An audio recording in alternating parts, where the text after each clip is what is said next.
In the years after World War II, the Soviet Union was rebuilding. Cities were damaged, the people were tired, and yet the government wanted something bold to show the world. Not a tank, not a missile, something different. It wanted a luxury car. Not just any car, but one that would match the finest cars of the West. What came out of that idea was a car that looked very American, but was made deep inside Moscow, the ZIS 110. The ZIS 110 was built by a factory called Zavod imeni Stalina, or factory named after Stalin, located in Moscow. It was later renamed Zavod imeni Likhachova after Stalin's death. The car was made to carry important leaders and guests of the Soviet Union. Its job was to give off the image of power and wealth, even when the average citizen could not afford bread. The ZIS 110 was almost an exact copy of an American car, the 1942 Packard Super 8. Joseph Stalin had a strong liking for Packard cars. Some stories even say that the Soviets bought Packard blueprints or took their old machines, but there's no hard proof of that. What is known is that Soviet engineers carefully took apart a Packard and copied every piece. They had to do it all from scratch, using local tools and materials. The car was first built in 1945, and regular production started in 1946. It stayed in production until 1958. Only about 2,000 were made during that time. The ZIS 110 was huge, almost 6,000 millimeters long, 1,960 millimeters wide, and weighing 5,678 pounds. It was not a fast car, but it was strong. The engine was a 6.0-liter inline 8-cylinder that produced 140 horsepower and 289 pound-feet of torque. It had a 3-speed manual transmission and a top speed of about 87 miles per hour.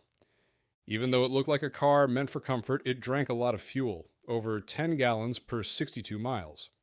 It also took nearly half a minute to go from 0 to 62 miles per hour. But none of that really mattered because it was not built for speed. It was built for show. Inside, the ZIS 110 could seat 7 people. The back was where the most important person sat, with space for bodyguards or assistants.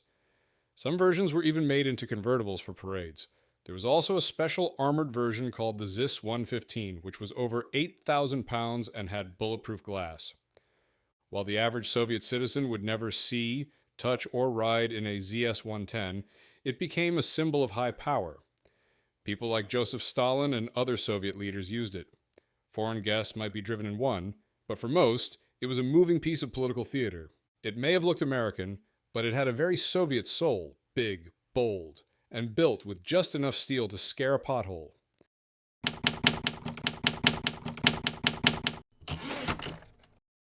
It looked like something from the future, but it was made in 1938. It had no door handles, no visible fenders, and no running boards.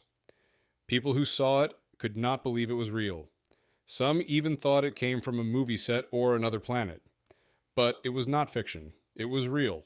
It was called the Phantom Corsair. The Phantom Corsair was created by Rust Heinz. He was part of the wealthy Heinz family, the same one known for ketchup. Rust was interested in more than food. He loved cars and wanted to build something no one had seen before. He had a vision for a car that looked like it came from tomorrow. To make this idea real, he worked with Maurice Schwartz, a custom car builder from Bowman and Schwartz in Pasadena, California. They built the car on a Cord 810 chassis, but they changed it a lot. The engine was a 4.7-liter Lycoming L-head V8. It made 190 horsepower at 4,000 revolutions per minute. The car had front-wheel drive and used a 4-speed automatic transmission with a pre-selector, which was rare at the time. The body was made from a mix of aluminum and steel, and it had a long, low profile. It was about 237 inches long and 76.5 inches wide.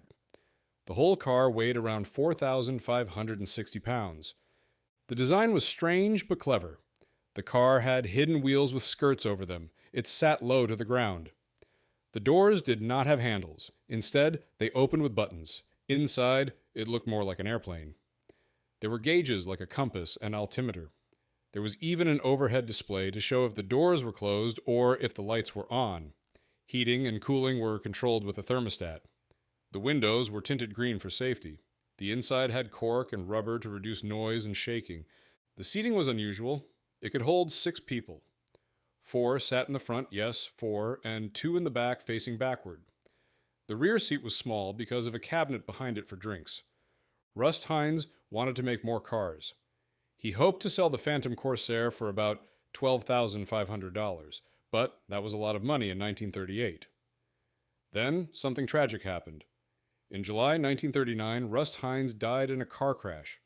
After that, the plans for building more Corsairs ended. Only one car was ever made. The Phantom Corsair was shown to the public at the Ambassador Hotel in Los Angeles in 1938. Later, it appeared in a movie called The Young and Heart, where it was nicknamed the Flying Wombat.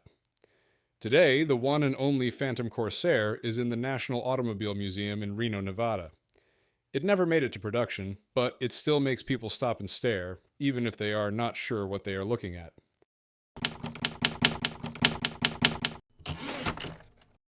Back in the 1960s, Jaguar was hungry for a comeback. They had already made their name at Le Mans with the Jaguar C-Type and D-Type in the 1950s, but by the early 1960s, their racing days were behind them. Then came a bold idea. Jaguar wanted to return to the top of endurance racing, and they had a secret weapon in mind. It was sleek, fast, and powerful, but despite all that, it never raced. This is the story of the Jaguar XJ13, a car that lived most of its life behind closed doors. In 1965, Jaguar officially began work on the XJ13. The lead engineer was William Haynes. He had worked on Jaguar's earlier racing cars and knew what it would take to win again. The design was handled by Malcolm Sayer, an aerodynamicist who had also worked on the Jaguar D-Type. This time, they went with something completely new, a mid-engine layout. Jaguar had never tried this before. It was risky, but it could have given them a huge edge. The engine was another highlight. Jaguar built a 5.0-liter V12 engine with 4 overhead camshafts. It made 502 horsepower at 7,600 revolutions per minute. The fuel injection system was made by Lucas. The engine used a dry sump system, which kept the oil flowing even at high speeds. It was connected to a 5-speed manual gearbox made by ZF. The whole chassis was made from aluminum, and the engine and gearbox were part of the car's structure.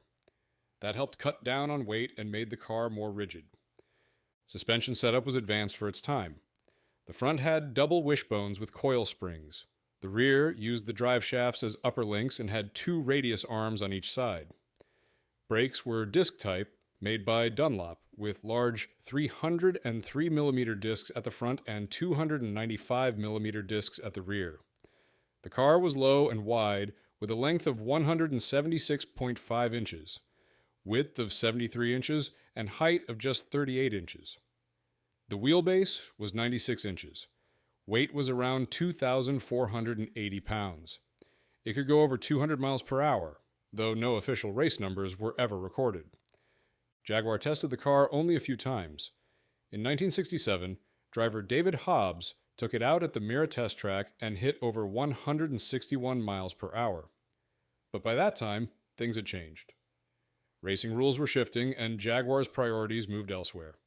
The XJ13 was put aside and forgotten for a few years.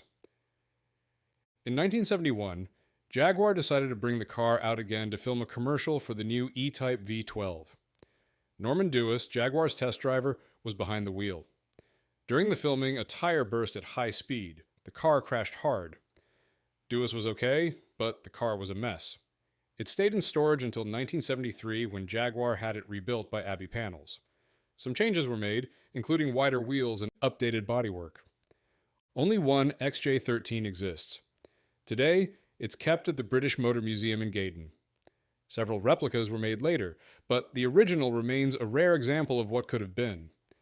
In 2024, a recreation was made using a real quad-cam V12. That car was valued at over 25 million British pounds, a pretty high price for something that never even made it to the track.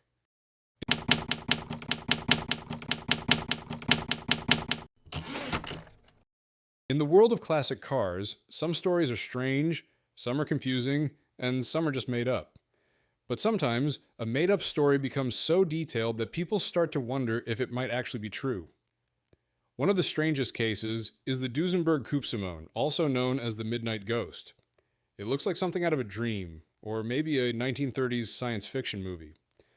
Most people who first see it believe it was a real car built in the 1930s. The truth is more complicated, and that's where things get interesting. The Duesenberg Coupe Simone was never actually built during the 1930s.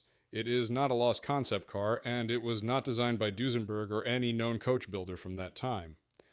The story behind it is more of a creative project that took on a life of its own. The tale goes that the car was designed in 1939 by a man named Emmett Armand, who was supposedly a French designer. He was said to have designed it for a wealthy woman named Simone. This mysterious woman was supposed to be the daughter of a European diplomat who wanted something special, something that would stand out even in the most elite car shows. According to the story, the chassis came from a Duesenberg Model J, one of the most luxurious and powerful American cars of the 1930s. The Duesenberg Model J used a 6.9-liter straight-eight engine that produced about 265 horsepower. It was paired with a 3-speed manual transmission. The Model J was already known for its performance, with top speeds reaching over 115 miles per hour. The Coupe Simone was supposedly built on this chassis, but with a body that looked like nothing else on the road. The body design was unlike any other car of the time. The roofline was low and curved, the fenders stretched far over the wheels, and the back end tapered like the tail of a jet. The whole car was said to be painted in a shade of deep gray or black, which led to its nickname, the Midnight Ghost. The story claims that it was meant to be a one-of-a-kind gift. But then, according to the legend, the car disappeared on its way to delivery. No photos, no records, nothing, just the story. In reality, the Duesenberg Coupe Simone was a modern design made by an artist named Art Fitzpatrick in the late 1990s. He worked with a team of illustrators to create a believable backstory and an extremely realistic image of the car. The image was so detailed and the story so rich that many people believed it was a real historical vehicle. The Coupe Simone is a great example of how the internet can blur the line between fiction and fact. It was never built, never driven, and never shown in period photographs. But for a car that never existed, it sure fooled a lot of people.